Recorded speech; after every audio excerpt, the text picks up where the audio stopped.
Площадь перед Северо-Казахстанской областной ассамблеей народа Казахстана собрала участников и гостей на интерактив, цель которого – развитие у молодежи уважительного отношения к государственной символике, истории и традициям страны. Организаторы подчеркивают, такие мероприятия – возможность для молодежи проявить себя, углубить знания об истории своей страны и воспитать чувство патриотизма. В преддверии празднования Дня государственных символов для жителей и гостей города мы проводим интерактив под открытым небом.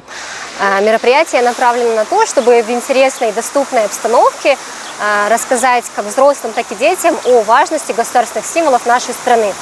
Главная цель – это не просто провести интерактив, а создать атмосферу уважения и чувства гордости за свою родину.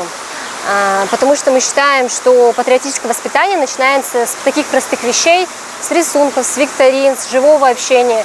И поэтому для детей мы сегодня проводим конкурс рисунков на тему «Менрам издерем», где каждый ребенок может через творчество проявить свое и показать отношение и восприятие слова «Родина». Юные жители города приняли участие в конкурсе рисунков «Менрам издерем». Тематика – государственные символы, природа и значимые объекты Казахстана. Лилия Уткина участвовала в конкурсе рисунков и изобразила флаг Казахстана на фоне природы. Я проходила мимо Поленина, и я увидела то, что здесь проходило такое шоу, где мы рисовали.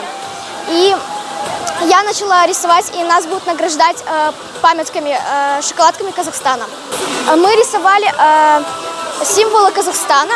Мне очень понравилось. В ходе мероприятия также была проведена викторина «Символы Казахстана. История страны», где участники продемонстрировали знания в области истории и государственной символики. Все участники были награждены сладкими подарками, а прохожим раздавали буклеты с информацией о государственных символах и небольшие флажки с поздравлениями. Гульжан Андагулова, Анатолий Белонок, служба новостей.